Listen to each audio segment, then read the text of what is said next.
2 days ago, Jeff McDonald posted the following. Just watched the sunrise from above the clouds. So stoked. Jeff got 19 likes and 7 comments. Not bad, Jeff. Geico has a comment to add that may make you even more stoked. In just 15 minutes, you could save hundreds of dollars on car insurance by switching to Geico. And if that doesn't put your head above the clouds, you'll have the extra money to scale a peak that will. Hashtag on cloud 9, hashtag savings. Geico. 15 minutes could save you 15% or more on car insurance. Blog Talk Radio. We are the You Are Tennis Network. Our mission is to be the voice of tennis. We enlist a team of passionate enthusiasts to promote our sport. We strive to bring interesting perspectives on the many spins of tennis. Our goal is to provide the learners of our sport with current news and information from many angles. We seek active participation from communities interested in tennis, but tennis is not interested in them. We are expanding our outreach. Tennis is a true lifetime sport that needs to be talked about, and the You Are Tennis Network pledges to pursue this idea relentlessly. Good morning and welcome to the Parenting Aces radio show on Blog Talk Radio's You Are Tennis Network. I'm your host, Lisa Stone, and we have a great show for you today with our guest, Jacques Dallaire. Jacques will be speaking with us about the mental side of tennis and how we parents and our kids' coaches can work on our mindfulness, our being in the moment, our own mental skills in order to set the best example for our children to follow. And I pre-recorded this interview with Jacques, so unfortunately we won't be able to take callers today. I do encourage you to listen to the entire interview and then to consider picking up a copy of Jacques' new book. It is available on his website, and that information will be shared during the interview.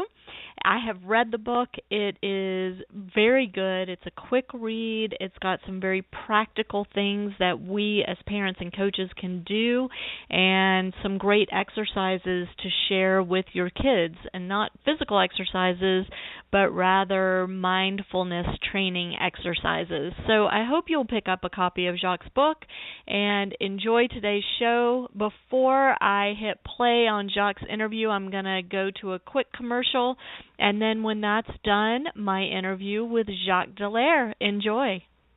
Warning. Orthopedic surgeons are seeing an increase in overuse injuries when young athletes perform the same repetitive, stressful motions over and over. Pitching, tennis, weight training, even long swimming workouts can cause overuse trauma that may require surgery. If your kids play and train hard, visit orthoinfo.org or stopsportsinjuries.org. A message from the American Academy of Orthopedic Surgeons and the American Orthopedic Society for Sports Medicine. Right now, buy any new carpet at the Home Depot and the installation is only $37 for the whole house. So let's cover more rooms with the same budget and get best-in-class carpet installation with a lifetime warranty. Call 1-800-HOME-DEPOT or visit a local store to get started. Let's do this. Whole home carpet installation, just $37. More saving, more doing. That's the power of the Home Depot. Valid through May 20th. Minimum $4.99 purchase of carpet and pad. U.S. only. Blog Talk Radio. I'm so excited to have Jacques Dallaire on the air with us today. As I mentioned before, Jacques is an author. He is a PhD, though not a psychologist and not a psychiatrist, but I will let Jacques talk a little bit more about his educational background, and it will be a great conversation, I promise you. Jacques is the author of the new book, Helping Kids Perform, Mental Skills Every Parent, Teacher, and Coach Should Master. I've just recently finished reading the book, and it's just chock full of great information and so timely for all of us as the summer tournament season gets underway. So without further ado, let me bring Jacques on the air. Jacques, are you with us? I am, Lisa. Thank you for having me.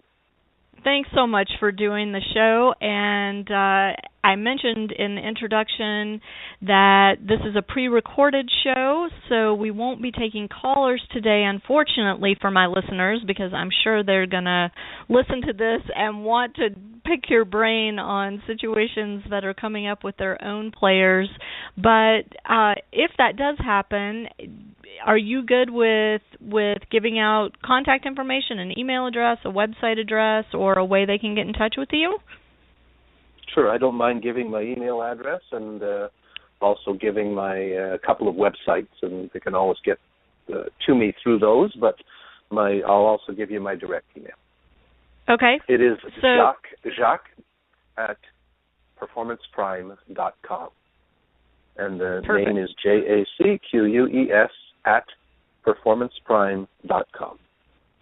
Perfect. And we will have a link to your website on our links page at ParentingAces.com.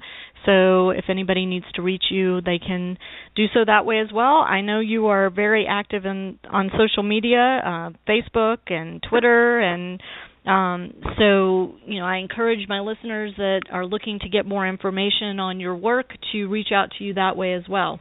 So since they haven't heard from you yet, let's give them a reason to reach out to you and talk a little bit about what the work is that you do. And I mentioned that you're not a sports psychologist, you're not a psychiatrist. You do have a PhD after your name, however, and you do have an incredible amount of experience working with highly competitive top-level athletes as well as executives and top performers in a variety of fields. So why don't you give our listeners a little bit of information on how you got to this place?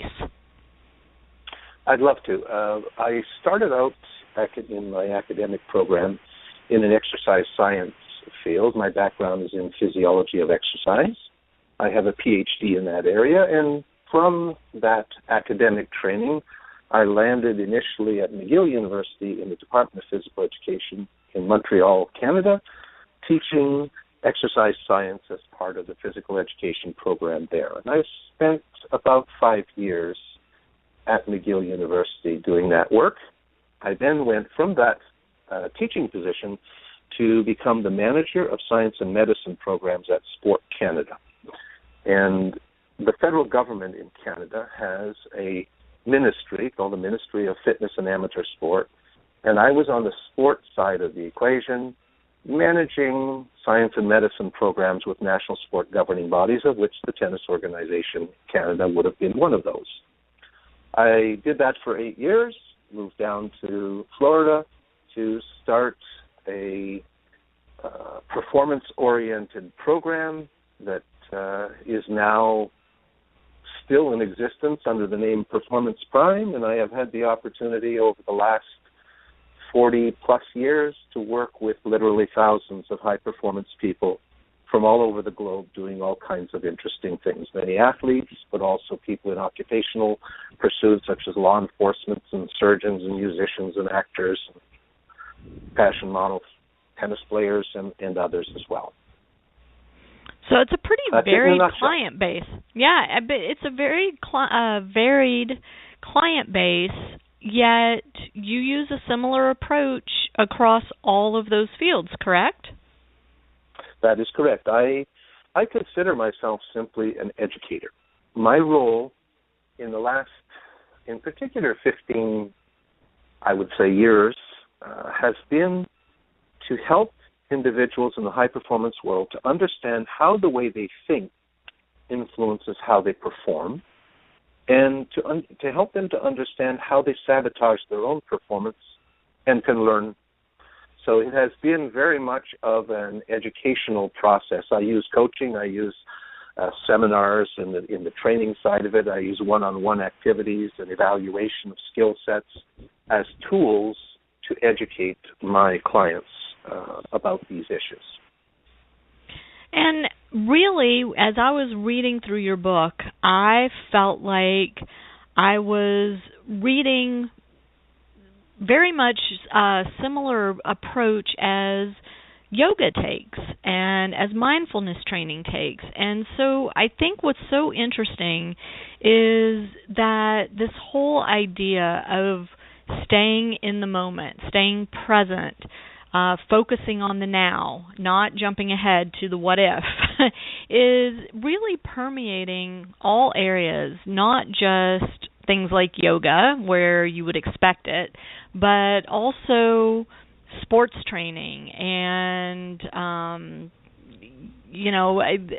executive training, and like you said, law enforcement, and this whole idea of being able to train our minds to stay very present is a coachable feat, and you've come up with a very concrete way to help people get better at this. So can you share with us what your approach is to this and how we can each work on doing better at staying present, and especially for our young tennis players? I can certainly do that. I think what I'd like to do, though, if I can, is back up just a little bit. I think everybody involved in the performance world would readily accept that this idea of being present, being fully present, is instrumental in being successful. Whether you're negotiating a multi-billion-dollar deal, you're landing a jet on an aircraft carrier, you're operating on somebody's brain, or you're serving on center court at Wimbledon. It's the ability to be focused in the moment on the task in front of you to the exclusion of everything else that exists in that moment, I think, is the holy grail of the performance equation. And it doesn't actually matter what the performance is about. And I think that's a key. And I think that is also why the approach that I've adopted over the years helps people to understand how they violate those principles and how a shift in focus influences their performance in a negative way. I ask every one of my clients who visit with me, after we've broken the ice and I soften them up a little bit, I ask them straight out, what the heck are you here for? What do you want out of this experience? What is it that you want to change about yourself? That you know deep inside, this is the reason, or these are the reasons why in the moment of your performance, sometimes you're not able to deliver those moments of virtuosity that in other instances you're able to manifest. What stops you from delivering your A game when it's go time, you're on the line, and it's time to serve? And it doesn't matter what language they speak, what culture they're from, how old they are, whether it's a man or a woman, or what their job is. I get from my clients, and I would say probably this is true, of 90% or more of those individuals come back with the same two issues. And remember, I'm fortunate. I get to work with people who would probably be described as being in the top 5% in the world at what they do. So these are already mega successful people. Many of them are multiple world champions or series champions and so on. And they come back with the same two issues. What do you think it is? What stops us in the moment of our performance from delivering our best? And well, I know for me, I start jumping ahead. And what does that mean, jumping ahead, exactly? Well, I think it means... Off air, we were chatting about something that you experienced this past weekend at a tournament you were at, and I think it really speaks to this very core issue, doesn't it? Absolutely. I do see it a lot with our kids, but it's very interesting to hear you say that, working with the top 5% of people in their field that you're seeing this as well.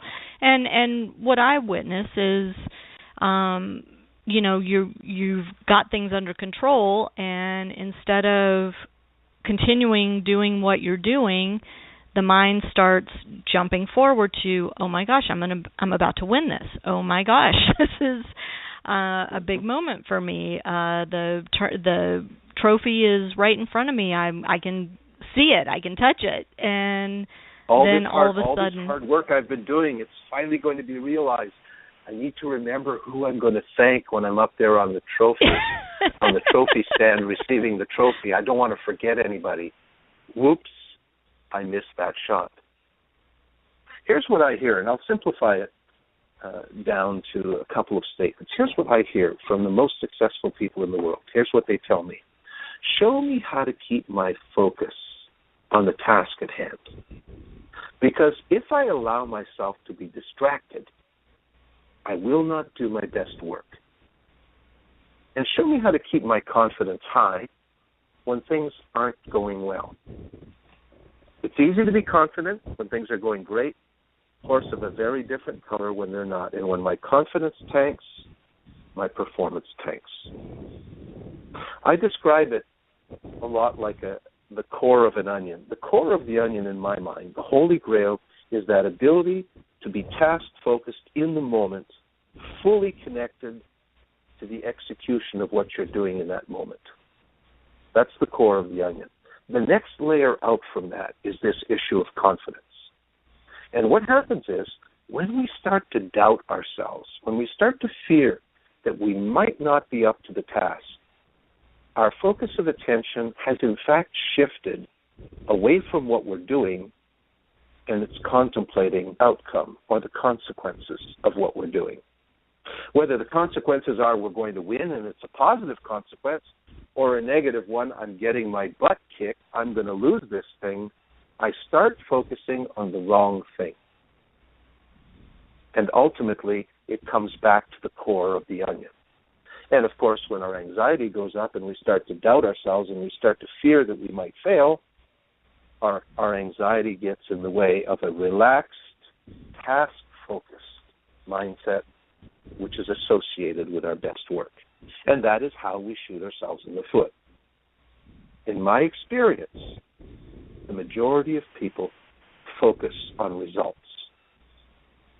Coaches often get their kids to focus on results. They get them to focus on results because results are so important. The results of this tournament, the results of this match will determine whether we move on, whether you get a scholarship or whatever it happens to be. And when we frame the challenges in their environment in that way, what do you think they tend to focus on? Typically, they focus on the gap between where they are at that moment and where they want to be or hope to be. And if we're focused on the gap or on the outcome, what the score is, we can't be focused on the process of execution at the same moment in time because we're violating rule number 2 of the mental rope. And rule number 2 simply says the mind can only actively process one thought at a time. And I think that is the fundamental problem we steer ourselves to and we steer our kids to, is an obsession with the results at the expense of the correct focus on process that actually gets us to those results. Now, before anybody thinks that for me, what I'm making is an excuse of saying results aren't important, nothing could be further from the truth. For many of my clients, results represents the difference between living and dying, literally. So you have to accept that in my world, results are critically important. The question is not, are they important? The question becomes, how do we create those results? And that's where that simple performance equation I talk about in the book becomes the foundation for understanding this simple principle. Let's talk about that equation, because I've actually been thinking a lot about that over the past couple of days in light of this weekend's events. And it really has caused me to rethink my approach to some things with my own son, but also in my personal life. So I'm going to let you explain the equation because obviously you can do it way better than I can. But I think it's a very eye-opening way of looking at things. It's a different way of thinking about thinking, isn't it? It is. Here's what I'd like people to do who happen to be listening to our show. If you've got a piece of paper in front of you, I'd like you to write to the right side of that piece of the paper the word results down on that paper. While you're doing that, I'll share with you something that you might not find surprising, or you might as well. I've been doing what I've been doing for more than 4 decades, and never once has a single person ever come to me and said, I'm not interested in results. My goal is to be a loser. I'm really hoping that I'll fail. Can you show me how to come in last this weekend? Isn't that strange? No one has ever said to me, I want to be a loser. I want to fail. And the simple reason is, no one in their right mind ever would they? Right. Everybody wants to be successful. Everybody shares the goal of good results. Why? Because good results are a heck of a lot better than bad results are, for lots of reasons. So the question isn't, do we share the same goal to create the best results possible? The answer categorically is, everybody in the tournament that's coming up this weekend has the same goal, to be as successful as they can possibly be, and success, the epitome of success, means winning. The more important question then becomes, how do we create results? And to the left of that word results, I want you to write these 3 letters, or these 2 letters. A times B equals results. I have never found this equation to be untrue in any occupation or sport anywhere in the world with anybody, any client I've ever worked with. All it takes to produce results is A times B. So what does that actually mean? The A in this equation represents my performance. In the moment when it's required, the knowledge, the skill, and the experience that I have at that moment, it is what I've got. I can't wave a magic wand above my racket before I step out onto the court and all of a sudden magically get more knowledge, skill, and experience. I have what I have at that moment and nothing more. Now, it's not good enough to have it. I also have to bring it, because I could be knowledgeable, skillful, and experienced, but be lazy, or have had a bad night's sleep, or my allergies are kicking my butt, or I'm dehydrated, or I'm jet-lagged, or I'm preoccupied with the argument I had with my parents, or with my boyfriend or girlfriend, or spouse. There's all kinds of things that corrupt the quality of our A. But let's say, for argument's sake, that the next game your tennis player goes out to play, that individual brings their honest-to-God, top-drawer, best A-game performance that they are capable of delivering in that day, on that moment. If they do so successfully, are they guaranteed to get the result they want? No way. No, the answer is no. Because if that's all it took, then who in their right mind wouldn't simply bring the best they've got and they'd be guaranteed to win? And how does that work when there are other players in the game? The truth of it is, even if we bring our A game to this performance, we're not guaranteed to get the outcome that we want. If it was that simple, the equation would read A equals results, and it does. There's another variable in there. So what is this B variable? The B variable, by definition, in my equation, are all the things that I can't control. All the variables in this mix that I can't control. And as soon as there's even a single other competitor on the other side of the net, there is an automatic B factor in this equation. And the B factor exists because I can't necessarily control what my opponent does. I can influence it by how I play, but that person might just be better than me on that day. The truth of it is, the results we accomplish in our life, every one of us listening to this, is a product of what we bring to the moment of our performance, influenced by the many things we can't control. Now, they're not always B minuses. Sometimes they're B pluses, and they work to our advantage. Sometimes we're the windshield instead of being the bug.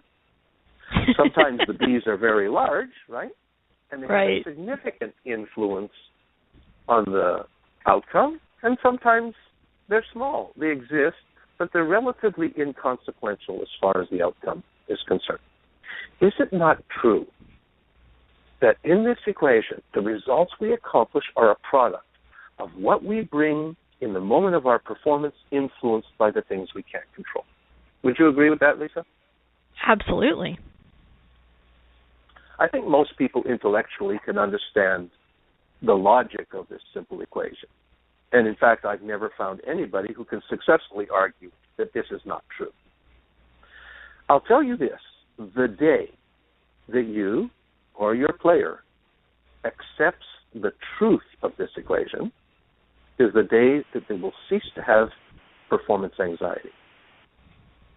How many people do you think are engaged in playing the game who are worried about or preoccupied by what the score is, what the overall balance sheet is on the set and the match, and are worrying about the outcome and the consequences of the outcome of what they're playing in this moment?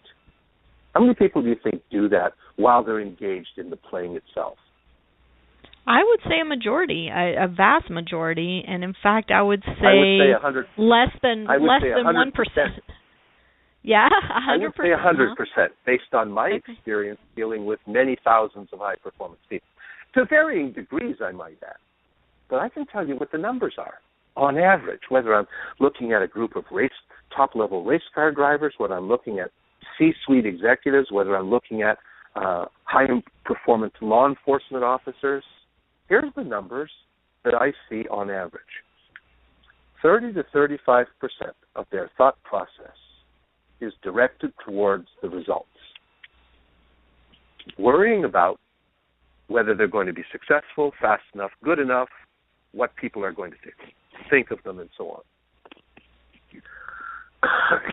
Excuse me.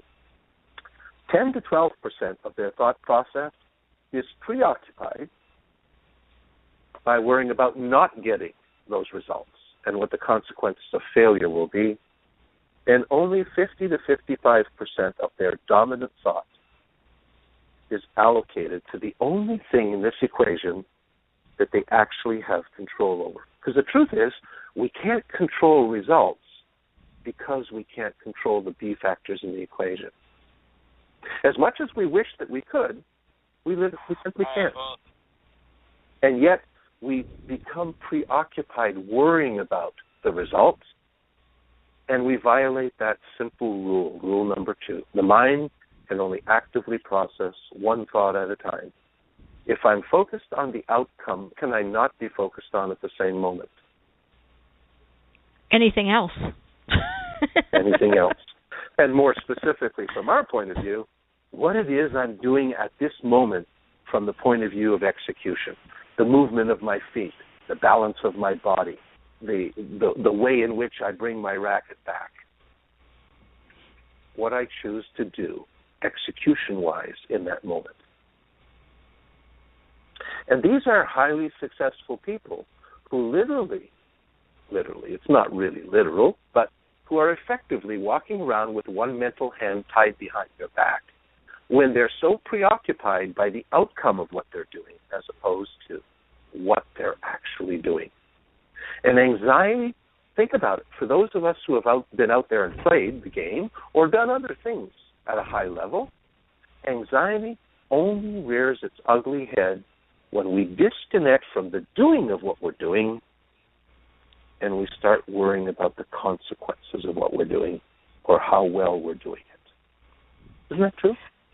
Because when you're in that sweet spot, when you're in the groove, in the zone, I don't care what you want to call it, there's no anxiety whatsoever. In fact, there's a calmness, there's a serenity of spirit, even though there might be an intense physical and intellectual sharpness going on. We are calm, clear-headed. Some might even say relaxed. And it's only when we start thinking of the consequences of what we're doing that we disengage from that sweet spot and our anxiety starts to go up, we tighten up, and we don't execute as well. Does that make sense? It makes sense. And I guess, the logical question then is, how do we stop ourselves? Because I think it is human nature when you are in a situation that is, stressful, and I don't mean stressful. Meaningful to meaningful, you. Yes, meaningful. That's a much better word. To let your mind wander. I mean, I think it's incredibly difficult to stay focused on the task at hand, and it's becoming increasingly difficult in our society now with all of the distractions we have with our digital world and social Technology. Media and all of that. So, how do we get better at this? We don't know what we don't know until we understand the problem clearly. The first step is to understand the problem of self-sabotage clearly. How does it begin? How does it evolve? And ultimately, how exactly does it impact the way I perform? So the first step is understanding the problem more clearly. In my experience, the vast majority of people don't do an effective job of policing their thoughts. They simply react to their environment. If it's a good thing, they tend to be positives. If it's a negative thing, they tend to get into the garbage head first sometimes. We need to become better, more vigilant at eavesdropping on the quality of our own internal mind chatter. We have to think about our thinking, because we have to police ourselves, and we have to catch ourselves in the act of digging, mentally digging. The first rule of the mental road says if you want to climb out of a hole, the very first thing you have to do is stop digging. If we want to think positively and with a task focus, we have to stop the negative and scatterbrain thinking that so often exists. We have to police our thinking. It's simple. It's not necessarily easy, but it's simple enough, isn't it?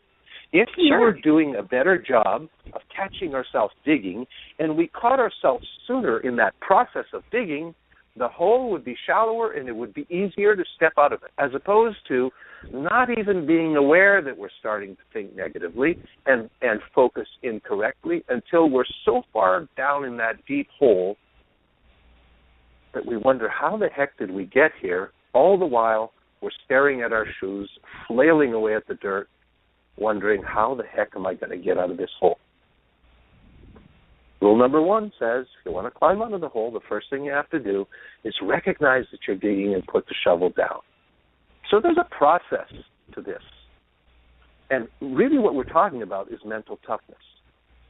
And mental toughness, in my experience, dealing with thousands of top-level people, is nothing more or nothing less than the ability to be fully connected in the moment to what you're doing, to the exclusion of everything else that exists as noise in that moment. Because that's where we deliver our best work. And I don't care what the work is. And that's why my clients come from at least 50, maybe more than 100 different high-level professions, from surgeons and musicians to professional poker players and business executives and people in sales. What we're talking about are fundamental principles of mental skill that underlie our ability to deliver our best performance. And these are coachable things, as you said. And so, as a coach, what do you suggest to someone who is coming to you for the first time and says, okay, I've tried everything, I've tweaked my diet, I'm sleeping the way I'm supposed to sleep, I'm training the way I'm supposed to train, I have worked on my forehand, I've worked on my serve, I've worked on my footwork, everything is where it needs to be, and yet I'm still not able to win these matches. So I've tried everything I know to try, and you're my last hope. Fix this. Education is a solution. Here's how I would start with that. First of all, I'd ask that simple question: what stops you in the moment of your performance from delivering the kind of performance that you excel at? And invariably, I get them to dig into what holds them back. And I suspect, because that's been my experience over the years, that in one shape or form, someone's going to say, fear of failure, afraid that I'm not good enough, afraid that I'm not going to win, and if I don't win, what the consequences would be, or I'm distracted, I can't seem to keep my focus on the task at hand, I'm thinking of all kinds of other things that are getting in there and corrupting my thought process. And then I would explain to you the distinction in mentals between these two terms, mindset and skill set. Skill sets are things like the ability to focus, timing, memory, and so on. And with the right kinds of tools, we can actually develop our skill sets. There's also something that I refer to, and others have referred to, as the idea of mindset. Mindset is kind of like the mental environment in which our skill sets are expressed. And the distinction between mindset and skill set explains why someone can do so well on a practice day or in a tournament that doesn't matter, only to go the following day or later that afternoon to a match that does matter and choke royally, to come back the following day and go back to the practice court and kill practice all over again. What's different? They haven't lost the skill from one day to the next. They haven't forgotten how to do it at that level. Something has corrupted their mindset on the day of the big event that has affected their ability to bring their skill sets to bear in the moment when they were required. Which of those two do you think, Lisa, has the greatest impact on our ultimate performance? The quality of our mindset, or the nature of or the quality of our skill set, or the nature of our mindset in the moment when the game is on? Oh, no question, it's the latter. What did you see this weekend? What did you see this weekend? No question, it was the latter. And I've seen So you've been doing all this great practice. Your skill sets are up to snuff. You're doing a great job in terms of your fitness and your nutrition, but you don't understand how you sabotage yourself when you step onto the court to play the big games. And because of that, you are incapable of bringing those skill sets to bear at the moment when the performance is required, and you're shooting yourself in the foot. So that's where the educational side of what I'm trying to do fits into the equation. The more I can help people to understand how they sabotage themselves, and I use the rules of the mental road as a simple framework that I've created that underlies our ability to perform, and the final solution is what I refer to as the ACT model process. And the ACT model process is a methodology of self-analysis and self-correction. It incorporates the best elements of neuro-linguistic programming, control theory, rational emotive therapy, and psychocybernetics into a simple, easy to understand, and in my experience, if you do it, infallible methodology of self-analysis and self-correction that is geared toward optimizing the mindset that drives our best performance, as opposed to doing something else. And if you go back to that simple second rule, which says the mind can only actively process one thought at a time, think of the significance of this next statement. If I'm focused on the wrong thing, what can I not be focused on at the same moment in time? The right thing. You're right. Think of the significance of this next statement. If I'm focused on the right thing, what can I not be focused on at the same moment in time? The wrong thing. The wrong one. Yep. So it's really about controlling our focus of attention And we don't do a very effective job of that. What we do is we allow the environmental circumstances around us to dictate our dominant thought, rather than being the boss of our dominant thought in the face of those environmental challenges. And your contention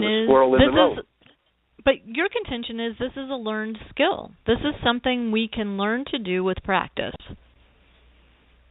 I can only go on the basis of 40 years of experience and many thousands of high-performance people to confirm that it is. Well, because in fact, my clients have learned these things, and in my book, I'm trying to give people that understanding and even a process to follow in creating their own ACT model. It's not as good as having someone who knows what they're doing coach you through that process, develop an ACT model with you that is deep and that connects you to that level of performance where you excel, where you do your best work. But it is a learnable trait. It's a learnable skill set. It just requires that you execute the process. So let me ask you this, because I get a lot of emails and phone calls from other tennis parents, and I suspect the majority of us are in a similar boat where we have these kids who put in the work day in and day out. They are not lazy by any stretch of the imagination. They are willing to put in the work out on the court, in the gym, adjusting diet and all of those things, yet they put up a barrier to doing the type of work that you do. And it's a big challenge, and I had a long phone conversation with a parent a couple weekends ago about this exact thing. A dad called me and said, my kid had a great year, and now all of a sudden he can't win a match to save his life. I know it's mental. I need to find somebody for him to talk to, but he will not agree to talk to anybody.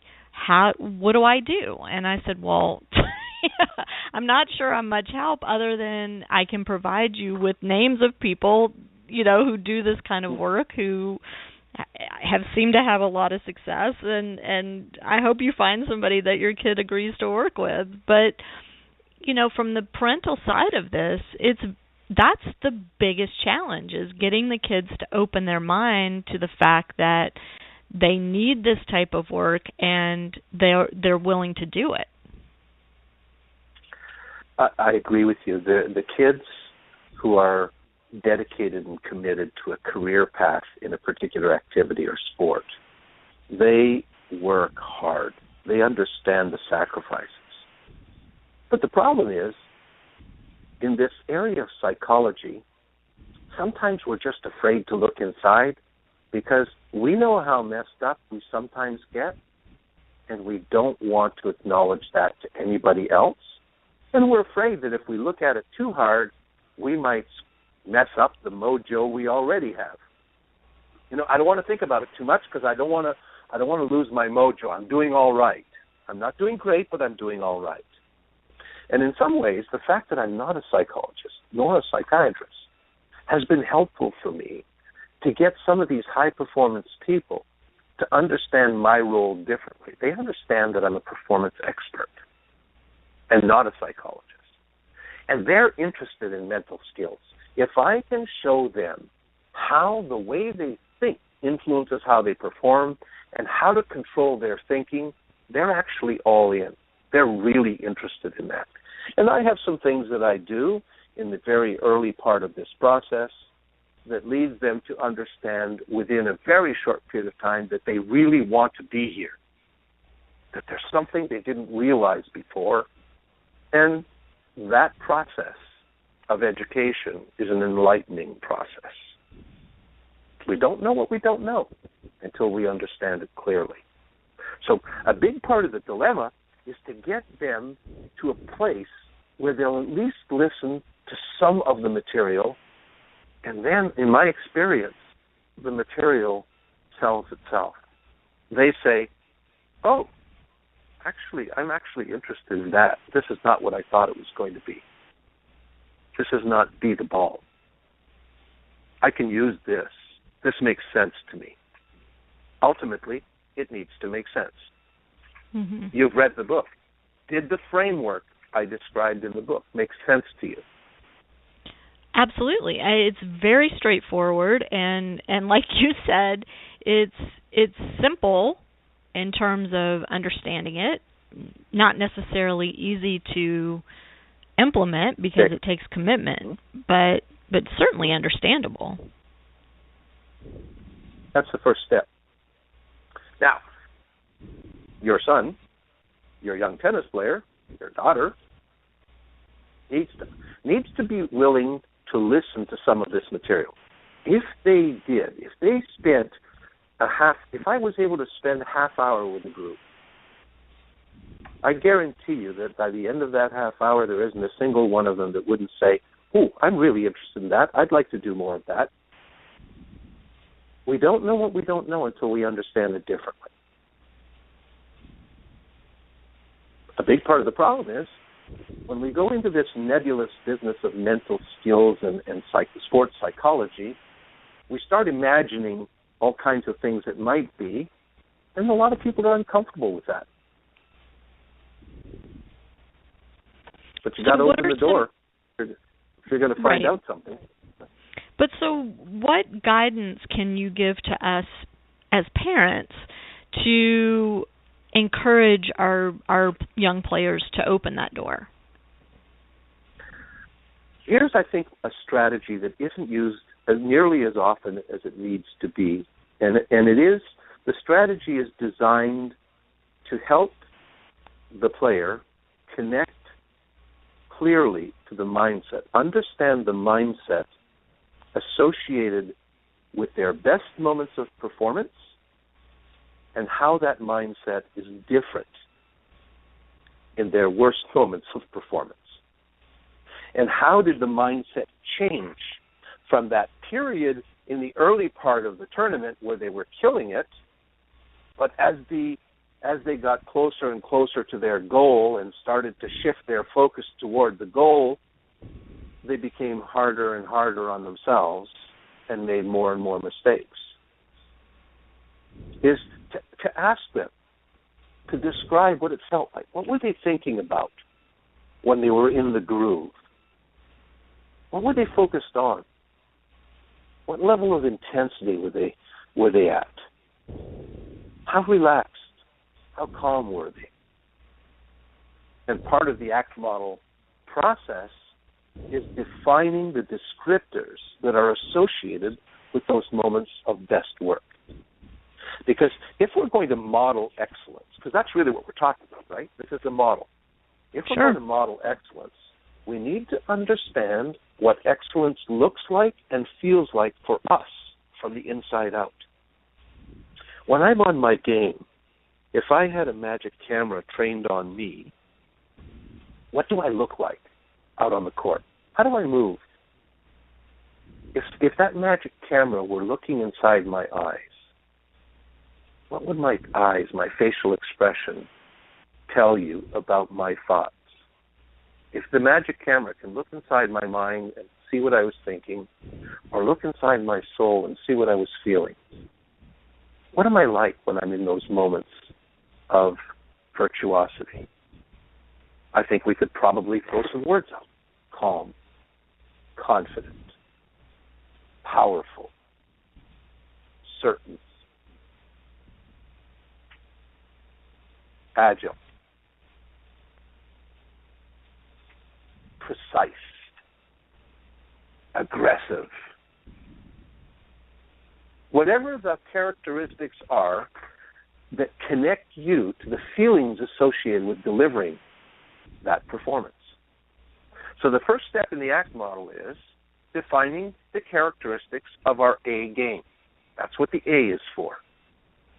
The C of the ACT word says once I've established those descriptors of excellence for me, how can I use them in a process of comparison where I do a gap analysis between where I was in that moment and where I would have been had I been on my full-on, full-blown A game. And if there was a gap, what was that gap? What does that gap look like? How did it feel differently? What was I thinking?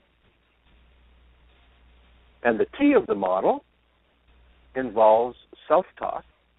It's our own internal coach that seeks to transform us, to morph us from where we were to where we would have been. So the C of the model answers this question: how did I do in that practice round? How did I do in that first game, in that first set, with reference to my standards of personal excellence? And the T of the model says, how would I have been game if I had been delivering my best performance? What would have been different about me? How would I move differently? What would my thought process have been? How calm would I have been if I wasn't calm? How intense would I have been if I was too lethargic, too flat-footed? And that simple process that's defined by the ACT model is the methodology by which, over 28 days, we reprogram our unconscious mind to simply execute with that mindset. And so is that something that's implemented? So it's implemented on the side changes, between points? I mean, when are you proposing that this self-analysis happen, or is it completely after the match is over? It's both, but it's the quality of it is different. Initially, it's after the match is over. But even before you stepped on the court, you reminded yourself of who you are, of who walks in your shoes when you carry those characteristics around with you, when you are that person. What does this person look like and feel like? And then you go out, you turn it off, you stay in the moment, and you play. After the fact, you ask yourself, how did I do? That's the C, the compare. Mm-hmm. And you score yourself. And then if I wasn't where I needed to be or wanted to be, how would I have been different? At what point would I have caught myself? What would I have told myself in my own internal dialogue? What would my internal coach have told me to get me back into that space where I do my best work? So we do it on the front side to shape the mental environment we go into the competition with, and we do it after the fact to actually analyze and adjust our performance in the lead-up to the next match. One thing that I can see happening, and I'm basing this solely on watching my own kid compete, is sometimes kids win matches when they haven't stayed in the moment, when they haven't done their best work because of those B factors. Even though they were off, their opponent was even more off. So they were able to get a positive result. Less of a slacker on that day. Right. And so I think what tends to happen sometimes then is this sense of, well, I don't always have to bring my A game. Sometimes I can get by with less than my A game because of those B factors. And that's where things get slippery to me. And it's hard to argue, when the kid has won the match or won the tournament, playing it less you're wrong. than. It's not hard to argue that, because that's not what champions Give me do. That argument. What champions Give me do, that one. What champions do is look at the quality of their performance, and they gauge their success on the basis of their performance. We know what the goal is. The goal is to win. But the real champion is the person who can look at it and objectively and honestly evaluate the quality of their performance. If they played their best tennis and some B factor got in the way, or the other player, which is a B factor, simply outplayed them on that day, they're disappointed about the result, but it doesn't gut their confidence in themselves, and in fact, they're pretty happy about the quality of their play, even though they might be disappointed about the outcome. The real champion who wins who looks at his own performance and says, I won, but it's just because I was less of a wanker than everybody else, evaluates it with a different yardstick and says, you know what, I didn't do a good job, and here's how I could have been better. They still critique their performance. I didn't say criticize it. They critique their performance, and they answer the question, what didn't I do as well as I could have, and how could I have done it even better, regardless of what the result is. And for those people who get beat and don't get the result they want, they're still able to analyze and critique their own performance. And if the analysis of their critique is, you know what, I actually played really well, and I simply move on to the next performance, and it doesn't gut me. I don't get into a slump where I start thinking about the last time I lost. Because what happens when you go to play a game, and this is going to be your 12th game, and you've lost the previous 11? What's your expectation? That you're going to lose. It's tough. That's a tough one. Pretty good chance I'm going to lose this one too, darn it. And my anxiety goes up, I'm not relaxed, and I start mishitting the ball. And it becomes a self-fulfilling prophecy. I refer to this as the demon of expectations. The real champion doesn't create expectations. They simply live in the moment and interact with the court, their racket, and the ball, and their opponent. At the end, we'll know what the outcome is. But I'm not going to worry about the outcome. I'm not focused on the outcome. I'm focused on playing, shot by shot, with all of the correct things that I need to do to execute to the best of my ability. And we'll know in 2 hours, 3 hours, 4 hours what the outcome is going to be. And that's what pulls me through the situation where, because of bad luck perhaps, I might be 3 games down.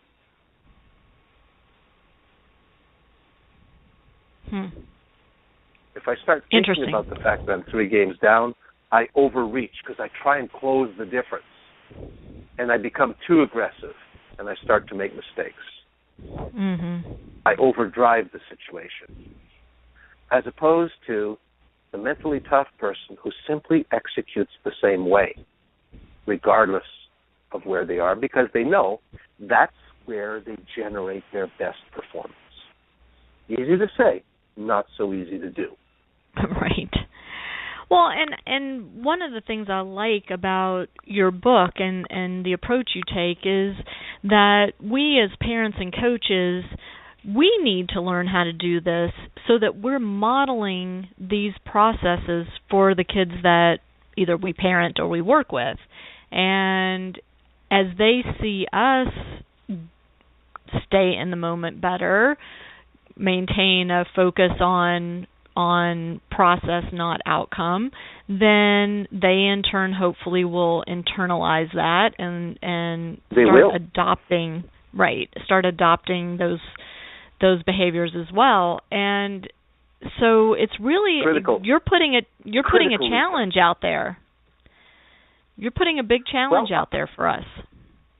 What I'm doing is I'm asking people to approach it a little bit differently, to think differently about it. And either the material makes sense to them or it doesn't. If it does, I think you'll find there's a huge return on investment for yourself, in your own world, in your own life, in your own performance, but also with the people around you. Because the truth is, kids model their parents. It's inevitable. And here's the thing. If we as parents, teachers, and coaches understand these principles and steer our own behaviors and our instruction to align itself with these basic principles, guess what kids will learn to do? The same thing. Right. And I would argue, based on my own experience, that this would give them the chance to develop the most important life skills that they will ever acquire in their life. The ability to understand why focus in the moment is the solution to the best performance they can generate, and avoid the pitfall of focusing on the outcome that they so desperately want. A times B equals results. Always has, always will. And yet, even us adults don't realize this. So by our own example and through the instruction, the words that we say and how we frame the experience, we often get the kids to focus so much on the outcome because the outcome's so important. And the problem is they actually listen to us and they end up focusing on the outcome rather than the process of execution, which is what gets them there. And the